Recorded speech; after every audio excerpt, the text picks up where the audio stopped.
In this class we will learn about the vectors. Vector की definition तो ये है, ये वेक्टर की डेफिनेशन है, वो है quantities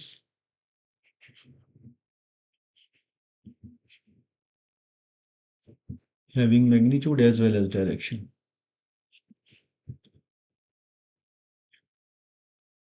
Having magnitude and direction, ये इसकी डेफिनेशन है। पेपर के अंदर जो आपसे रिलेटेड इनसे यहाँ पे जो क्वेश्चन आपको आएगा वो आएगा equation of line and equation of plane के बारे में पूछा जाएगा। जो पेपर के अंदर जो क्वेश्चन आएंगे वो होगा number 1 equation of straight line, equation of straight line in vector form and in Cartesian form, दोनों ही हम पढ़ेंगे। Equation of straight line in vector form 3 dimensional में, और इक्वेशन ऑफ और इन कार्टेशियन फॉर्म भी हम स्टडी करेंगे। दूसरी चीज़ जो इससे लाइन से जो इससे रिलेटेड पूछी जाएगी आपको प्लेन वेक्टर्स के अंदर, वो होगी equation of plane, equation of plane. ये दो चीज़ें जो है ना जो आपको ये चीज़ें लर्नी, लेकिन इनको करने पे से पहले डायरेक्ट हमें कुछ बेसिक चीज़ें जो है वो पढ़ना पड़ेंगी। हम देखिए कि ओ लेवल में जो आप पढ़ के आए हैं वो है वेक्टर जो आपने पढ़े हैं वो थे 2 डायमेंशनल वेक्टर। जैसे कि आपने ये पढ़ा ओ लेवल के अंदर के वी सपोज कोई वेक्टर है, जैसे ये है 2 एंड 3, इसको हम वहाँ पे पढ़ते थे कॉलम वेक्टर फॉर्म। तो कॉलम वेक्टर फॉर्म में इस तरह होता है कि ये इसको कॉलम वेक्टर फॉर्म में भी लिख सकते हैं, और इसको हम जो है वो ऐसा भी लिख सकते हैं, जैसे कि आप इसको इस फॉर्म में भी लिख सकते हैं, और इस तरह से भी आप लिख सकते हैं 2i unit vector plus 3j unit vector. वो कैसे कि ये देखें जो एक्स एक्सिस है ये है वाई एक्सिस, ये ओरिजिन वहाँ पे था सिर्फ 2 डायमेंशन। जैसे देखिए कि ये था 2 को आप एक्स एक्सिस के ऊपर देखते हैं और 3 को इधर वाई एक्सिस के ऊपर देखते हैं, और तो इस तरह से यहाँ पे आप इसको मार्क कर देते हैं, और इस तरह से ये एक वेक्टर आप यहाँ पे इस तरह से ओ ए, ये पोजीशन वेक्टर, जो वेक्टर ओ से स्टार्ट होता है उसे हम पोजीशन वेक्टर कहते हैं। इसको आप इस फॉर्म में भी लिख सकते हैं, ये है कॉलम वेक्टर फॉर्म, ये है 2i प्लस 3j। अब ये लेवल में जहाँ पे जो equation of line in 3D होगी ये होगा 3 डायमेंशन के अंदर। 2 डायमेंशन में तो वो लेवल में आप यहाँ तक पढ़ते रहे ना। अब जैसे ये है सपोज आपको यहाँ पे कैसा वेक्टर, इस तरह से वेक्टर होंगे, जैसे ये सपोज ये है 2 3 और सपोज यहाँ पे 5 है, कुछ भी हो सकता है, ये तो ऐसे मैंने फॉर्म लिखी। जैसे इसको हम इस तरह लिख सकते हैं 2i plus 3j plus 5k।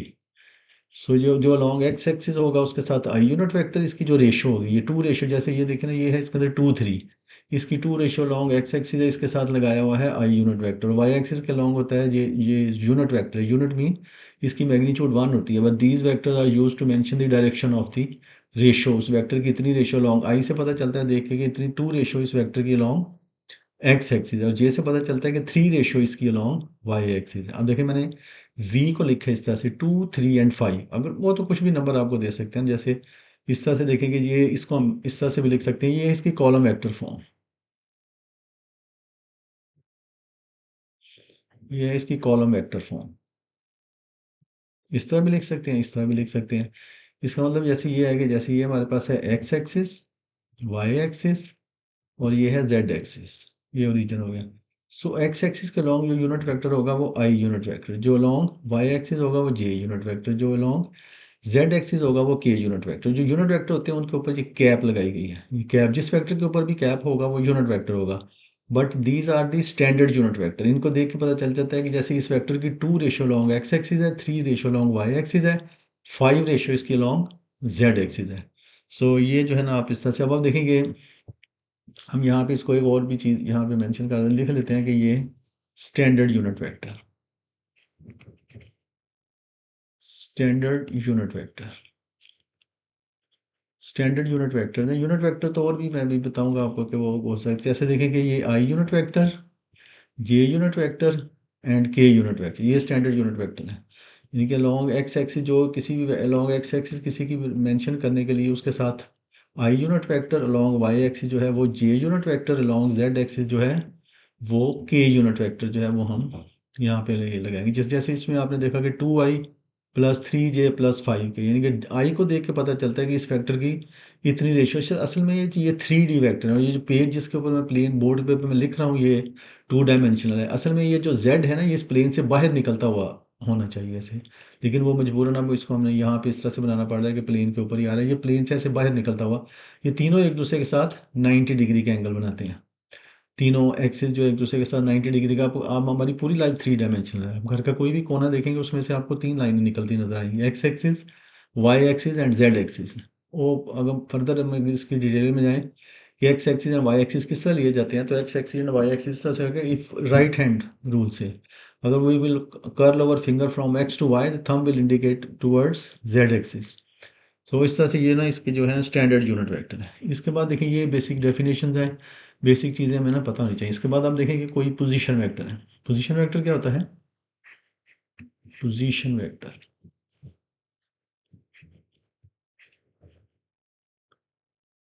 Position vector वो होता है कि अगर इसका जो इनिशियल पॉइंट है, जैसे वेक्टर का इनिशियल पहला पॉइंट जैसे जहाँ से वो स्टार्ट हो उसको इनिशियल पॉइंट, और आखिरी वाले को जैसे टर्मिनल पॉइंट कहते हैं। If initial point of a vector is at O, origin के ऊपर हो, तो that vector is called the position vector. मतलब आप जैसे देखें कि ये अगर सपोज हमारे पास है ये एक्स एक्सिस, ये वाई एक्सिस, ये इस तरह से जेड एक्सिस है, ये ओरिजिन है। कोई भी वेक्टर जो ओ से स्टार्ट होगा, जैसे कि जो वेक्टर है इसको हम कहेंगे पोजीशन वेक्टर, जैसे ओ ए, या कोई और भी हो सकता है ओ बी, जैसे ओ ए एंड ओ बी। ये अगर वेक्टर जो ओ से स्टार्ट होगा उसे हम कहेंगे पोजीशन वेक्टर, जो ओ से स्टार्ट नहीं होगा उसे हम कहते हैं फ्री वेक्टर। तो any free vector can be expressed in terms of position vector. वो कैसे देखेंगे यहाँ पे, अभी आपको ये मैं आपको दिखाता हूँ करके। जैसे देखिए कि सपोज हमारे पास यहाँ पे कोई वेक्टर है, एक ये वेक्टर है, कोई ए बी वेक्टर है, ये एक फ्री वेक्टर, ये पोजीशन वेक्टर नहीं है। तो मैं इसको इस तरह करता हूँ, पोजीशन वेक्टर होता है जो ओ के साथ ओरिजिन से स्टार्ट है, मैं इसको इस तरह से मिला देता हूँ इसके साथ, इसको इसके साथ, और इसको इसके साथ मिला देते हैं। अब ये देखें, ये बन गया हमारे पास triangle O A B.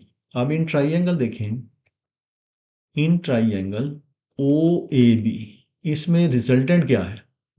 Resultant कैसे पता? रिजल्टेंट वेक्टर कौन सा होता है? जिस वेक्टर की टेल के साथ टेल और हेड के साथ हेड होगा ना, वो रिजल्टेंट वेक्टर होगा। जैसे वो इस कंडीशन को ओ बी वेक्टर को सेटिस्फाई कर रहा है। जैसे देखिए कि अगर ओ से हम जाएं जहाँ से, तो हम यहाँ पे बी पे पहुँच जाएंगे। अब यहाँ पे पहुँचने के लिए हम ऐसा भी कर सकते हैं बाई यूजिंग जैसे हेड टू टेल रूल, पहले ओ ए फिर ए बी, इसलिए ये जो है ना ओ बी इसका रिजल्टेंट वेक्टर हो गया। सो देखें कि ओ बी को मैं ऐसा भी लिख सकता हूँ, ओ ए प्लस ए बी। यहाँ से देखें कि जो ए बी वैक्टर है, दिस इज इक्वल टू, हम इसको ऐसा लिख सकते हैं, इसको मैं दूसरी साइड पे ले जाऊँ तो ये हमारे पास हो जाएगा ओ बी माइनस ओ ए। अब ये देखें कि ये एक ए बी वैक्टर था, इसको इन टर्म्स ऑफ, ये बड़ी इंपॉर्टेंट चीज़ है, ये काफ़ी जगह पे यूज़ होता है। यहाँ पे देखें ये वैक्टर ए बी है, इसको हम इन टर्म्स ऑफ पोजीशन वैक्टर, यानी जो सेकंड पॉइंट है उसका पोजीशन वैक्टर पहले माइनस पहले वाले का बाद में, A B vector equal to O B minus O A. इसी तरह से कोई और आपके पास वैक्टर है एम एन वैक्टर है, इसको भी in terms of position vector लिखना, तो इसको हम ऐसे लिख सकते हैं O N minus O N. इस तरह से आप इस तरह से पोजीशन वेक्टर्स को आप इस तरह से भी किसी को भी लिख सकते हैं। उसके बाद आप नेक्स्ट वाली चीज़ देखें कि मैग्नीट्यूड ऑफ ए वेक्टर कैसे फाइंड करते हैं। मैग्नीट्यूड ऑफ ए वेक्टर वो किस तरह से फाइंड होती है? सपोज हमारे पास एक वेक्टर है वी, इसके सपोज ये है हमारे पास एक्स आई प्लस वाई जे प्लस जेड के।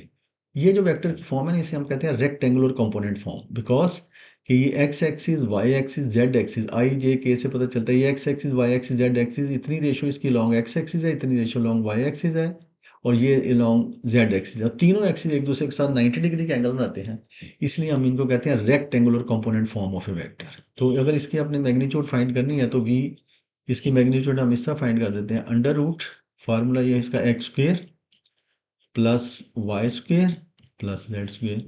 इस तरह से जो है ना वो magnitude of the vector find की जाती है। इसके बाद आप देखें, सपोज हमने कोई भी यूनिट वेक्टर फाइंड करना हो, यूनिट वेक्टर मीन कि हम इसकी ना कोई डायरेक्शन किसी भी वेक्टर की फाइंड कर सकते हैं। देखें कि अभी जैसे ऊपर बताया कि वेक्टर की डेफिनेशन क्या है, वेक्टर की डेफिनेशन होती है magnitude as well as direction, यानी ये डायरेक्शन बता रही है वेक्टर की, इसके ऊपर कैप लगाई गई है, यानी ये कैप का मतलब है ये वेक्टर, इसकी मैग्नीट्यूड 1 है, ये यूनिट वेक्टर है।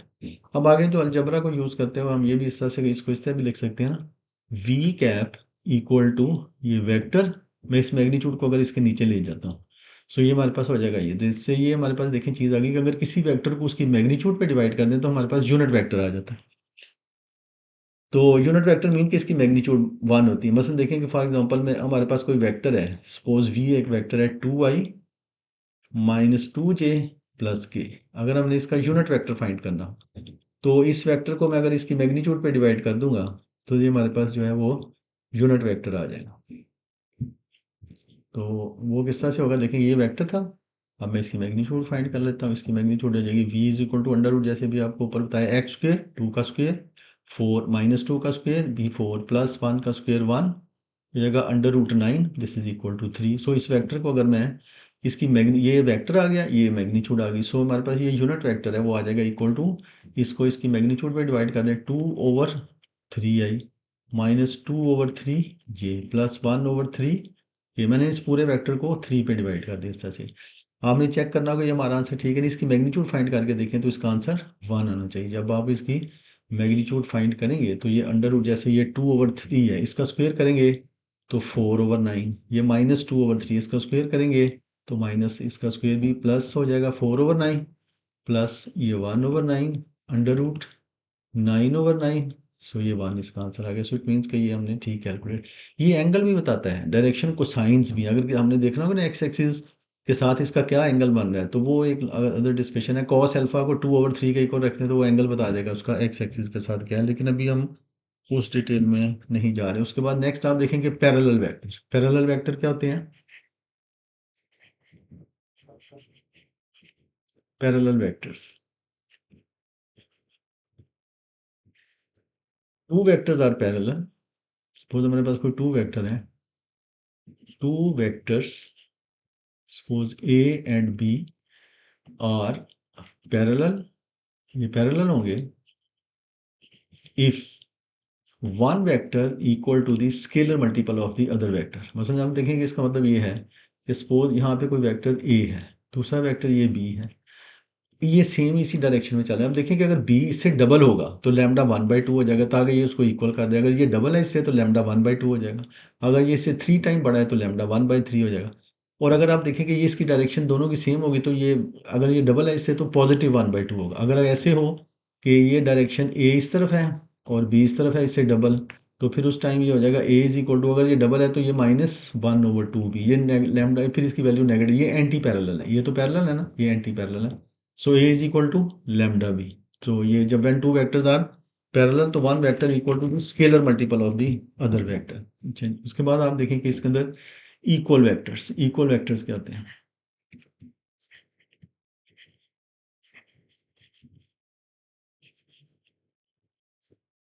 Equal vectors, two vectors are said to be equal if their magnitude and direction both are same. Two vectors are said to be equal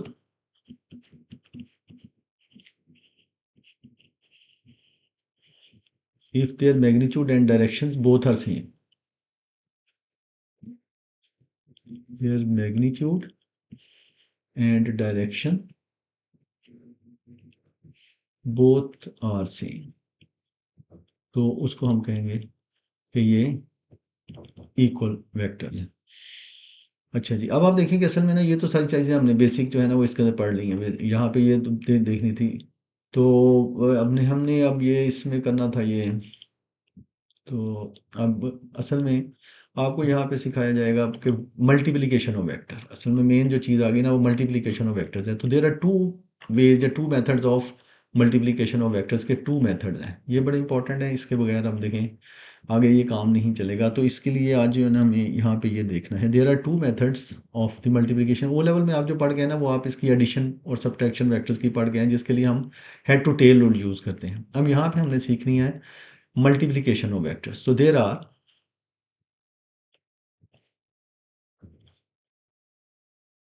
two methods of multiplication of vectors.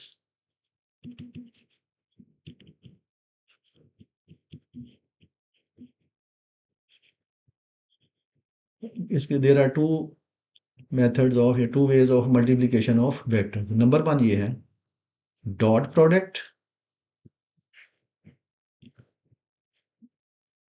और इसका एक और नाम भी है scalar product. ये करेंगे तो फिर आपको बताएंगे स्केलर प्रोडक्ट।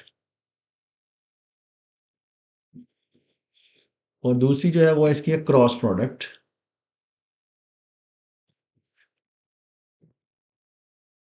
क्रॉस प्रोडक्ट और वेक्टर प्रोडक्ट, ये दो हैं। तो बारी बारी करके इनको हम ये डिस्कस इसको करते हैं। तो यहाँ तक ये सब बच्चों को क्लियर हो गया ना। ये देखिए कि इसके अंदर सबसे पहले ये था कि डेफिनेशन ऑफ द वेक्टर क्या है, quantities having magnitude as well as, दो चीज़ें होती हैं डायरेक्शन के। इसके लिए जो मेन पेपर के अंदर जो क्वेश्चन पूछा जाता है वो equation of straight line in vector form है, और इन कार्टेशियन फॉर्म भी वो हम पढ़ेंगे। इक्वेशन ऑफ प्लेन भी इस तरह से, इसकी भी थ्री थ्री टाइप्स हैं, एक वेक्टर फॉर्म है, एक पैरामीट्रिक फॉर्म है और एक कार्टेशियन फॉर्म है। वो पूरा डिटेल के साथ हम इसका नेक्स्ट वीडियो के अंदर पढ़ेंगे। अभी मैं आपको आज इसके अंदर सिखाऊंगा इसकी मल्टीप्लिकेशन ऑफ वेक्टर्स, ये जो टू मेथड्स हैं वो करने के लिए, और इनके साथ हमने क्या क्या चीज़ हमने इससे फाइंड करनी है। अब डॉट प्रोडक्ट और स्केलर प्रोडक्ट, सबसे पहले जो है ना वो हम इसको डिस्कस करते हैं। पहला फर्स्ट इसका हम जो ले लेते हैं मेथड, वो है डॉट प्रोडक्ट। डॉट प्रोडक्ट, और इसका नाम एक और भी है स्केलर प्रोडक्ट।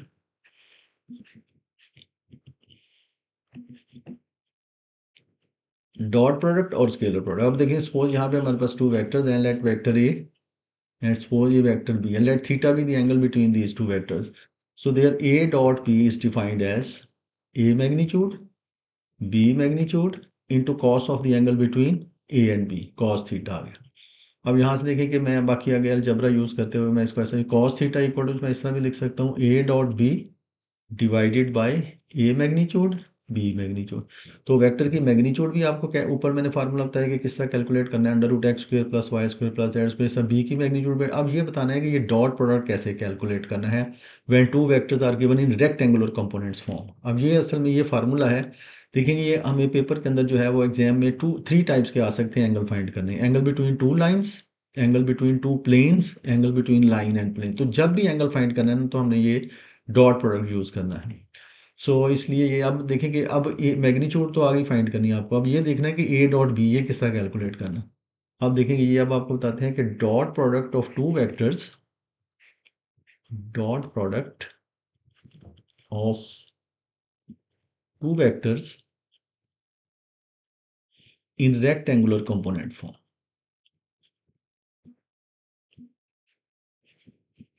इन रेक्टेंगुलर कंपोनेंट फॉर्म। कि जब वेक्टर रेक्टेंगुलर कंपोनेंट्स फॉर्म में दिए होंगे तो उनका डॉट प्रोडक्ट कैसे कैलकुलेट करना। देखिए कि रेक्टेंगुलर कंपोनेंट्स, तो रेक्टेंगल मीन राइट एंगल से 90 degree, components mean parts, components mean parts, और रेक्टेंगल राइट एंगल से।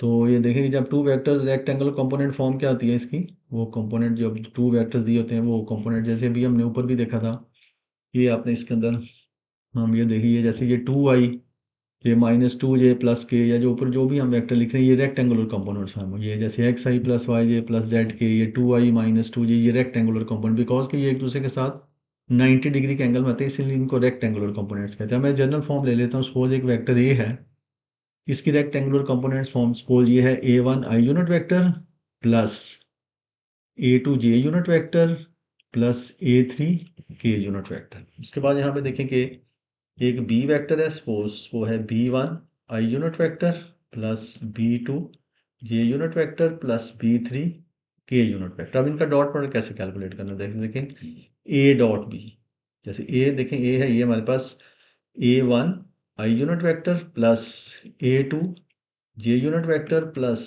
a3 k unit vector dot. अब ये दूसरा है, जैसे ये कि हमारे पास b1 i unit vector plus b2 j unit vector plus b3 k unit vector. वैसे मैं डायरेक्ट भी आपको बता सकता था कि a डॉट b हम इस तरह कैलकुलेट कर लेते हैं कि i रेशो को i से, इनके a1 b1 plus j ratio को j से प्लस a2 b2 और k रेशो को k रेशो से मल्टीप्लाई कर दें। तो वो कैसे क्यों इस तरह होता है वो भी, ये एक मैं थोड़ा सा डिटेल भी आपको बता देता हूँ ताकि ये हमेशा के लिए याद रह जाए। अब जब देखें ये जब उसी तरह से जैसे इसको पहले इन 3 के साथ मल्टीप्लाई करेंगे, जब मैं a1 को इससे मल्टीप्लाई करूंगा ना तो ये हमारे पास हो जाएगा a1 b1 i dot i। ये जो डॉट होता है ना, डॉट प्रोडक्ट, ये वेक्टर्स के दरमियान होता है, ये स्केलर नंबर साथ मल्टीप्लाई हो रहा है, मैग्नीट्यूड है इसकी। जैसे कभी आपने ये नहीं सुना होगा कि 2.3, 2 मल्टीप्लाइड बाई 3 होता है।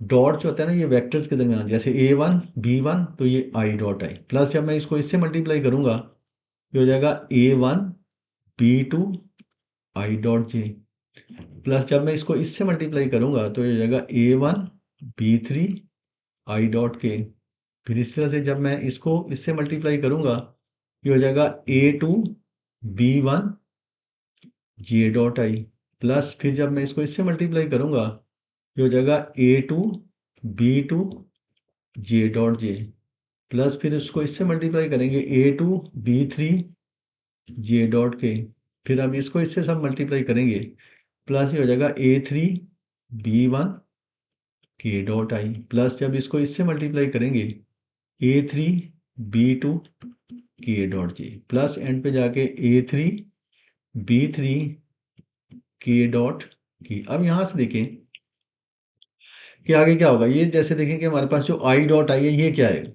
जब आप करेंगे आई डॉट आई, तो जो भी आपको डॉट प्रोडक्ट के ऊपर ये डेफिनेशन बताई गई है, ये जो है आई ए डॉट बी किया, A magnitude B magnitude into cos theta. अब जब आप आई डॉट आई करेंगे तो आई डॉट देखिए, आई डॉट आई क्या होगा, जैसे ये देखें कि ये एक्स एक्सिस है, ये वाई एक्सिस है, ये जेड एक्सिस है, ये ओरिजिन है। आई जो है वो अलॉन्ग एक्स एक्सिस, जे अलॉन्ग वाई एक्सिस और के अलॉन्ग जेड। जब आप आई डॉट आई करेंगे तो सेम ही वेक्टर हो गया ना, इनके दरमियान एंगल जीरो हो गया।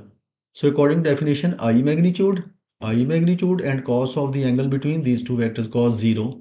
अब बिकॉज के ये यूनिट वेक्टर, इनकी मैग्नीट्यूड होगी 1, फिर इसकी मैग्नीट्यूड भी 1 होगी, मल्टीप्लाइड बाय कॉस जीरो भी 1 हो गया, टोटल आंसर आ गया 1। इस तरह से जब आप आई डॉट जे करेंगे, जैसे ये है आई डॉट जे, तो according to definition i magnitude J magnitude and cos of the angle between I and J is 90 degree, because कि I along x एक्सिस है, J along y एक्सिस है, इनके दरमियान 90 डिग्री का एंगल है। सो इसलिए ये 90 डिग्री होगा। अब इसकी मैग्नीट्यूड 1 और J की मैग्नीट्यूड भी 1, बट cos 90 जीरो होने की वजह से इसका टोटल आंसर जीरो आ जाएगा। तो इसलिए अब आप देखेंगे कि जो भी होगा ना इनके अंदर, जैसे आई डॉट आई ये भी जीरो हो जाएगा, आई डॉट के ये भी जीरो हो जाएगा, जे डॉट आई ये भी, ये जे डॉट जे ये 1 हो जाएगा। तो इसलिए जब भी ये सेम होंगे ना, जैसे देखें, इसलिए हमारे पास I dot I is equal to J dot J is equal to K dot K, इसका आंसर 1 आ जाएगा। बाकी ये जो आई डॉट जे डॉट आई के, वो ये सारे जीरो हो जाएंगे। जैसे आप देखेंगे i dot J is equal to कोई भी डॉट आप जो डिफरेंट, के डॉट आई के dot is equal to K dot J, ये सारे जीरो के इक्वल हो जाएंगे। इस वजह से होता ये है कि जैसे आई डॉट आई ये 1 हो गया, सो हमारे पास यहाँ से आ जाएगा a dot B is equal to A1 B1। ये देख रहे हैं आई डॉट आई ये जीरो, ये 1 हो गया तो A1, ये आई डॉट आई ये जीरो, ये भी जीरो, ये भी जीरो, आई डॉट जे भी जीरो, आई डॉट के भी जीरो, जे डॉट आई, अब जे डॉट जे 1 हो जाएगा। इस तरह से प्लस हमारे पास बच जाएगा A2 B2 प्लस, इस तरह से जे डॉट के भी जीरो, के डॉट आई भी जीरो, के डॉट, अब के डॉट के जो है ना ये 1 हो जाएगा। सो A3 B3 ये करके दिखाइए, इसकी ज़रूरत नहीं थी लेकिन जस्ट आपको, ताकि ये आप याद रहे कि कैसे ये ए डॉट बी। अब आपने देखें हमेशा याद रखना है कि when two vectors are given in rectangular components form तो their dot product is obtained as, कि आई रेशो को आई रेशो से मल्टीप्लाई बस कर दें, और जे रेशो को जे रेशो से मल्टीप्लाई कर दें, और के रेशो को के रेशो से मल्टीप्लाई कर दें, तो इससे हमारे पास जो है वो ये इसका आ जाएगा डॉट प्रोडक्ट। तो इस तरह से है ना वो हम इनके दरमियान, कोई भी हमें टू वेक्टर्स दिए हो तो हम इनके दरमियान जो है वो एंगल फाइंड कर सकते हैं। अब आप देखेंगे इस तरह से जो है वो, और एक चीज़ जो है वो नोट भी यहाँ से कर लें आपके, ये जैसे अभी आपने देख ही लिया यहाँ से, कि यहाँ पे नोट में लिख लें कि when two vectors are perpendicular, if a and b are perpendicular,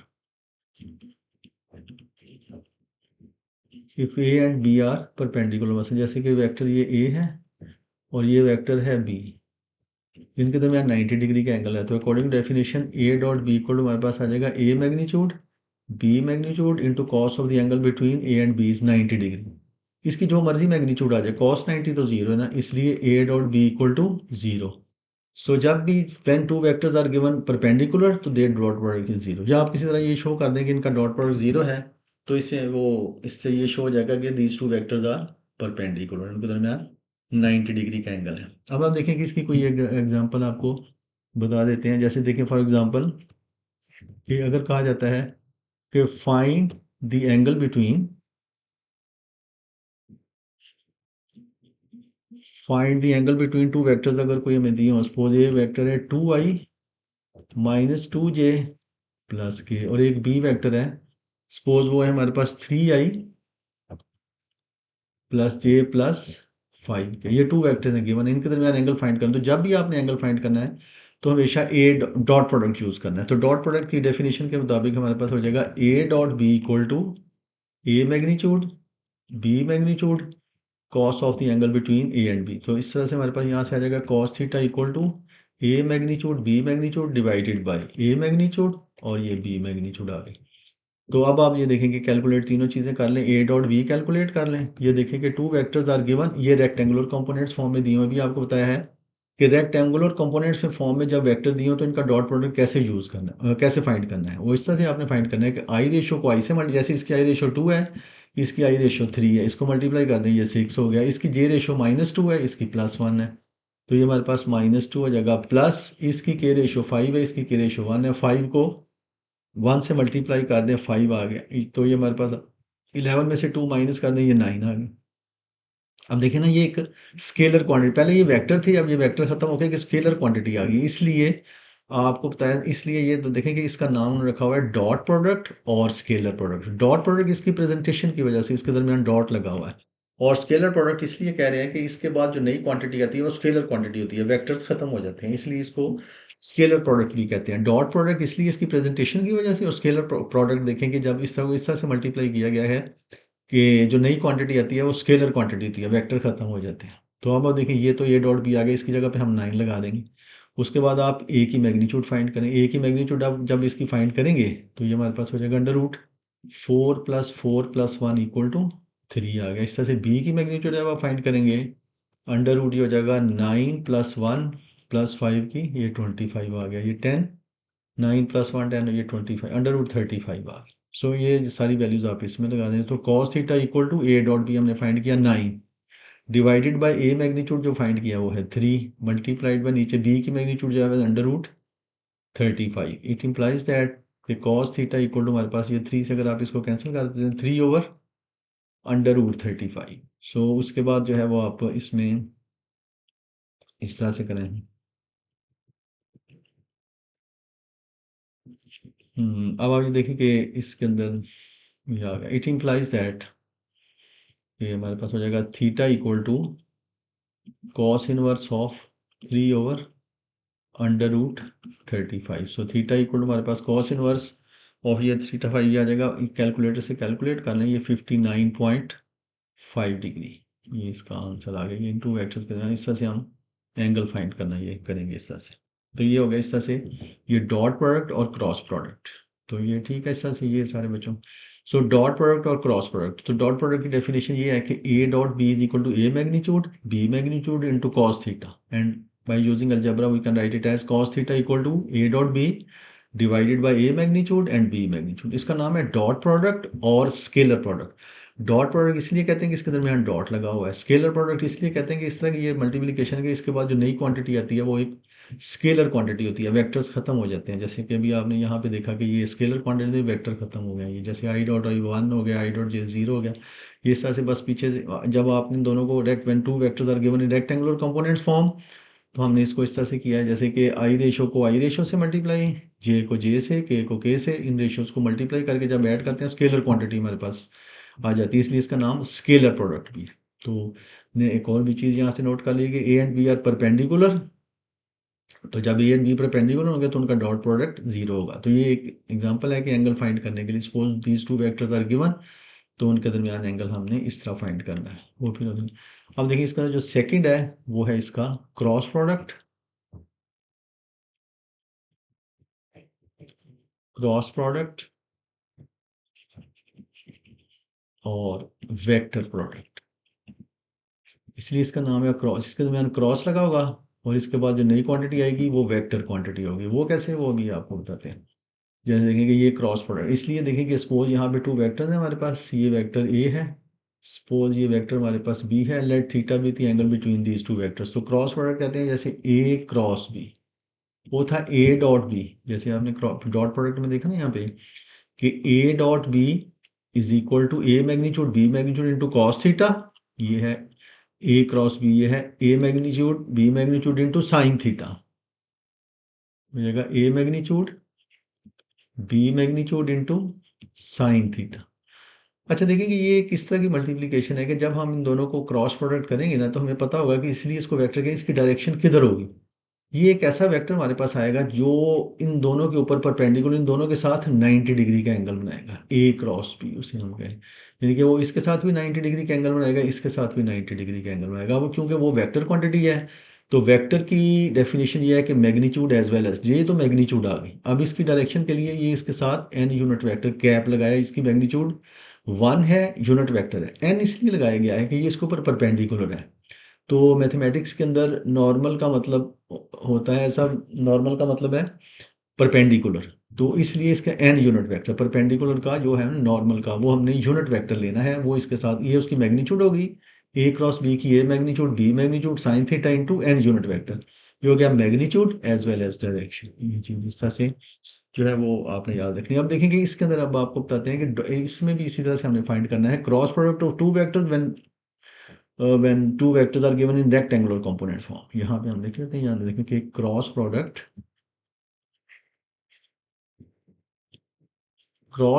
of two vectors in rectangular component form,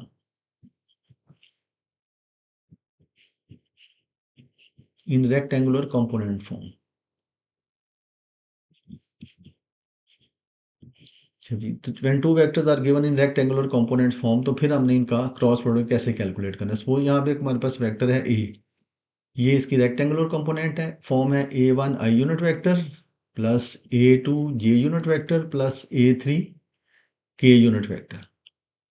इस तरह से एक और वेक्टर है बी,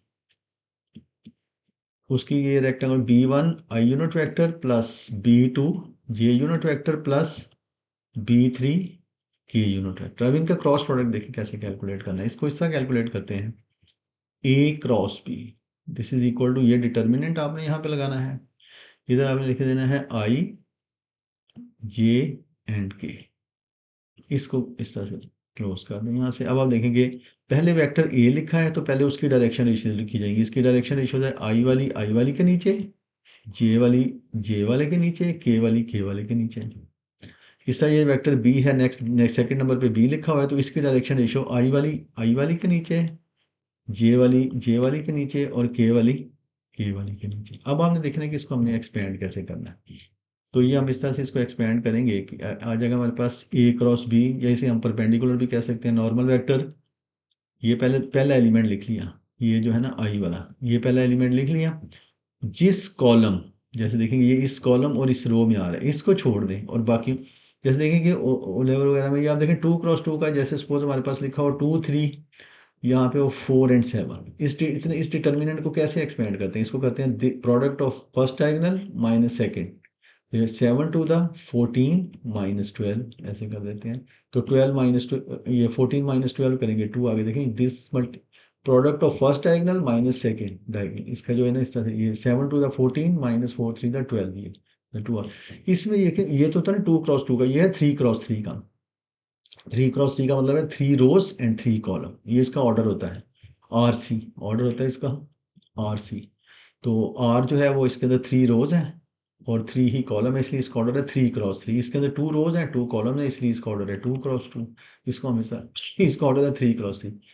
पहले हमने आई लिख दिया, पहला एलिमेंट जिस कॉलम और जिस रो में आ रहे हैं ना उसको छोड़ दें, बाकी को आपने उसी तरह से एक्सपेंड कर देना है। A two multiplied by B three minus A three multiplied by B two, यानी कि इसको इसके साथ माइनस इसको इसके साथ। उसके बाद फिर दूसरा एलिमेंट जे, वो ऑल्टरनेट पॉजिटिव नेगेटिव चलते हैं। फिर उसके बाद जे जिस कॉलम और जिस रो में आ रहा है उसको छोड़ दें, ए वन को इससे multiply, a one B three minus A three B plus last वाला ये वाला के वाला एलिमेंट के लिख लिया, जिस कॉलम और जिस रो में आ रहा है उसको छोड़ दें, फिर इसको इससे multiply, a one b two, इसको इससे माइनस इसको इससे minus a two b one, ऐसे ये इस तरह से आ जाए हमारे पास ए क्रॉस बी, इस तरह से हम जो है ना इसको कैलकुलेट कर लेते हैं।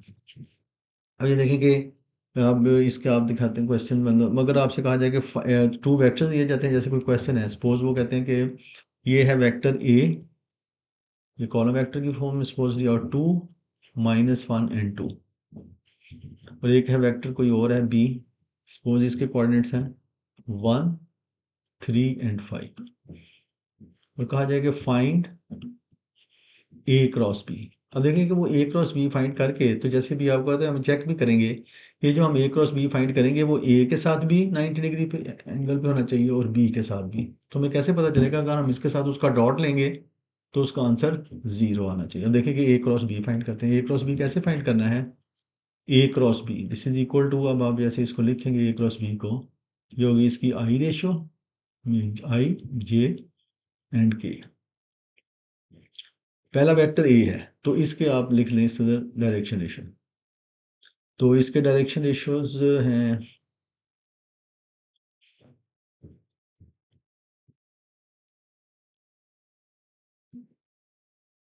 पहले हम ए के डायरेक्शन लिख सकते, पहले आई वाला जो है 2 -1 एंड 2, उसका है पहले 1 3 एंड 5, ये इसको हम ऐसे लिख लेंगे। अब हम इसको एक्सपेंड कर देते हैं। जब हम इसको एक्सपेंड करेंगे तो ये, तो सपोज इसको हम कर लेते हैं, ये नॉर्मल वेक्टर आ जाएगा ना, इसके ऊपर हम कह रहे हैं इसके ऊपर नॉर्मल आता है, उसको हम करके भी देखते हैं कि इसके ऊपर ये नॉर्मल आता है। तो ये देखेंगे इसको आई, हम इसको कैलकुलेट करते हैं। पहला आ गया एलिमेंट आई, जिस कॉलम और जिस रो में आ रहा है उसको छोड़ दें, इसको मल्टीप्लाई इससे करेंगे -5 एंड -6, ये हो जाएगा -11। उसके बाद -j, जिस कॉलम और जिस रो में आ रहा है उसको छोड़ दें, तो यहाँ से आज हमारे 5 to the 10 -2, तो ये हमारे पास हो जाएगा 8 प्लस k, जिस कॉलम और जिस रो में आ रहा है 3 to the 6,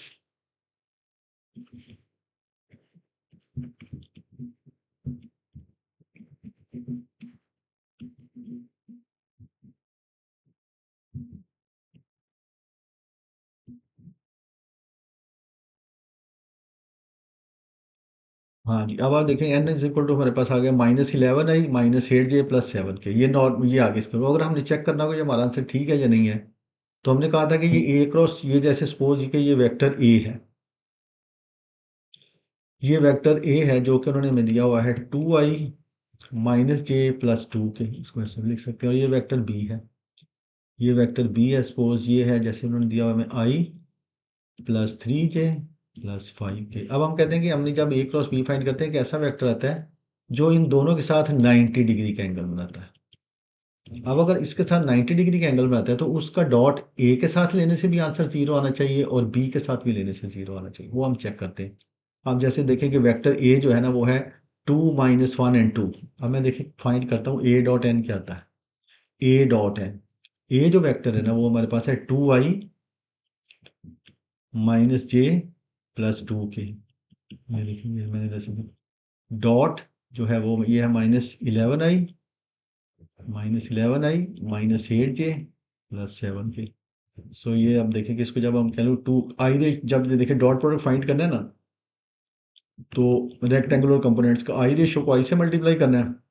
2 को जब हम -11 से मल्टीप्लाई करेंगे तो ये आ जाएगा -2, इसकी जे रेशो है -1, इसकी जे रेशो है -8, तो इनको मल्टीप्लाई करेंगे 8 आ गया, प्लस इसको के रेशो 7, उसकी के रेशो 2, 7 टू द 14। तो ये देखिए कि हमारे पास आ गया है दिस इज इक्वल टू -22 +22, इसको कैंसिल कर दें।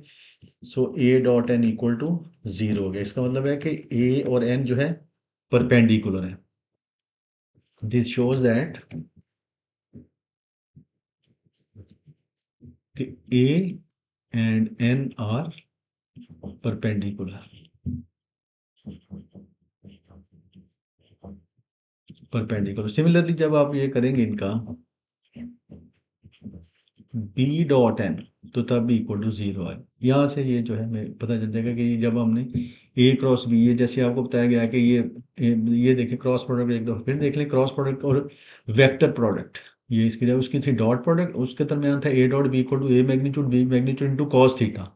ये है A cross B equal to A magnitude B magnitude into sine theta. ये यहाँ तक तो इसकी ये होगी मैग्नीट्यूड। अब क्योंकि ये वेक्टर क्वांटिटी है, अब हमें पता होता है कि इसकी डायरेक्शन किस तरफ होगी, जो भी ए और बी वेक्टर है, ये ए क्रॉस बी एक ऐसा वेक्टर आएगा जो इन दोनों पे परपेंडिकुलर होगा। तो वो नॉर्मल होगा, इसके ऊपर मैथमेटिक्स में नॉर्मल परपेंडिकुलर का यूज़ किया जाता है। तो नॉर्मल और इसके ऊपर कैप डाला कि इसकी मैग्नीट्यूड तो ये है ना, मैग्नीट्यूड इसकी 1 होगी, बट ये डायरेक्शन बता रहे हैं कि ये नॉर्मल है इसके ऊपर। इस तरह से ए क्रॉस बी इक्वल टू, तो वो cross product of two vectors in rectangular components form, जब वेक्टर रेक्टेंगुलर कंपोनेंट्स फॉर्म में दिए हों तो उनका क्रॉस प्रोडक्ट कैसे कैलकुलेट करते हैं। ये देखिए, ये वेक्टर टू है, A one I unit vector plus A two J, ये रेक्टेंगुलर कंपोनेंट्स फॉर्म है इनका।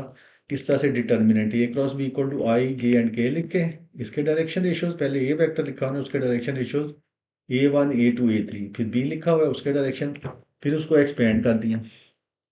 एक्सपेंड कैसे करते हैं, जैसे देखेंगे 2 क्रॉस 2 का इस तरह करते हैं ना, फर्स्ट डायगोनल जैसे इसको इसके साथ -7 टू द 14 माइनस ये 4 3 द 12 2 आउट। इस 3 क्रॉस 3 वाले को ऐसे करना है कि पहले जो पहला एलिमेंट है ना आई, वो हमने यहाँ लिख ली, जिस कॉलम और जिस रो में आ रहे हैं उसको छोड़ दें, और बाकी वाले को इसको वही जैसे 2 क्रॉस 2 का ये वाला एक्सपेंड किया ना, उस तरह इसको A2 multiplied by B3 minus A3 multiplied by B2। उसके बाद ऑल्टरनेट पॉजिटिव नेगेटिव, पहला पॉजिटिव था, अब ये नेगेटिव, माइनस जे, जिस कॉलम और जिस रो में आ रहा है उसको छोड़ दें, इसको इससे A1 B3 minus A3 B1 जैसे ये, फिर प्लस के, पहला प्लस फिर माइनस फिर प्लस के, जिस कॉलम और जिस रो में आ रहा है A1 ये B2 माइनस A2 B1। अब ये इसकी एग्जांपल के तौर पे किया गया है कि ये देखेंगे, सपोज अगर वेक्टर है जैसे A2 -1 एंड 2 और बी, ये वेक्टर है, फाइंड ए क्रॉस बी, हम फाइंड करें, ये ए क्रॉस बी फाइंड किया, ये हमारे पास ये वेक्टर आ गया। अब हमने चेक किया कि हम अभी जैसे कह रहे हैं कि ये क्रॉस प्रोडक्ट से एक ऐसा वेक्टर आता है जो उन दोनों वेक्टर्स के ऊपर परपेंडिकुलर है, जो भी ए और बी, ये उन्हें हमें ए और बी दिए हुए थे, हमने एन फाइंड किया परपेंडिकुलर वेक्टर आई जे के, इस तरह से। तो ये ए डॉट एन अब जब फाइंड कर लिया तो अब चेक किया कि ए डॉट एन बी के साथ आंसर, इसका मतलब है कि ये वेक्टर परपेंडिकुलर, इस तरह से ये बी भी आएगा। तो ये इसका जो है ना, ये पार्ट 1 हमने इसका कंप्लीट कर ली। अब देखेंगे इन पार्ट जो नेक्स्ट वाले क्लास होगी उसका इन पार्ट जो इसका 2 होगा, उसके अंदर मैं आपको equation of straight line, equation of straight line के in vector form and in vector form, straight line in vector form and Cartesian form, ये सारा आपको इसके अंदर नेक्स्ट क्लास के अंदर वो बताएंगे। यहाँ पे आज की क्लास जो है ना वो कंप्लीट हुई, तो इंशाल्लाह नेक्स्ट क्लास के अंदर